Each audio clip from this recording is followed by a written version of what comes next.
Hello guys, ഇന്ന് ഇക്കാടെ ചെക്കപ്പിന് ഗോകുലത്തിൽ പോകണമായിരുന്നു. ഗോകുലത്തിൽ പോയിട്ട് വന്ന് ക്ഷീണിച്ച് ഇവിടെ ഇരുന്ന്. അപ്പോൾ അത്താഴത്തിന് റെന്നുകുട്ടൻ പറഞ്ഞു, ഉമ്മച്ചി ചീനി പുഴുങ്ങിയത് മീനും കൂടെ കൂട്ടാൻ വെച്ചതാണ്. അപ്പം ഞാൻ വിചാരിച്ച് കുരുമുളകും മല്ലിപ്പൊടിയും മാത്രം ഇട്ട് പുളി വെച്ചത് കണ്ണൻകുഴിയാടാം. അങ്ങനെ ഞാൻ വീഡിയോ കാണിച്ചില്ലേ, അരപ്പ് പുരട്ടി വെച്ചേക്കുന്ന പൊരിക്കുക. അന്ന് പൊരിച്ച് സൂപ്പറായിരുന്നു.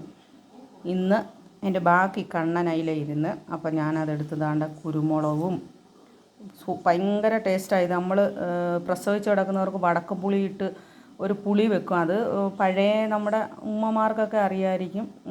പഴയ അതെല്ലാവർക്കും ഞങ്ങളുടെയൊക്കെ നാട്ടിൽ കൊടുക്കും. പക്ഷേ എനിക്കല്ല, വേറെ സ്ഥലത്ത് കൊടുക്കുമെന്ന് എനിക്കറിയത്തില്ല. വടക്കംപുളിയും കുരുമുളകും വെളുത്തുള്ളിയും പിന്നെ മല്ലിയും കൂടെ ഒക്കെ ഇട്ട് ഒരു പുളി വെക്കും പ്രസവക്കാർക്ക്. അതേ കണക്ക് ആ ചേരുവകളെല്ലാം കൂടെ ചേർത്ത് ഞാൻ ഈ മീൻ പുളി ഇങ്ങനെ വെച്ച് അപ്പോൾ റെന്നുകുട്ടൻ ഏതാണ്ട് ചീനി പുഴുങ്ങിയത് ആയിട്ട് കൊണ്ടു കൊടുത്തു.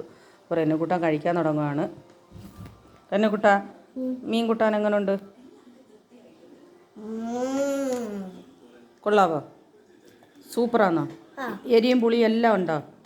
ഓക്കെ ആന്നോ? ബൈ പറ. Bye, Tata Baba. See you.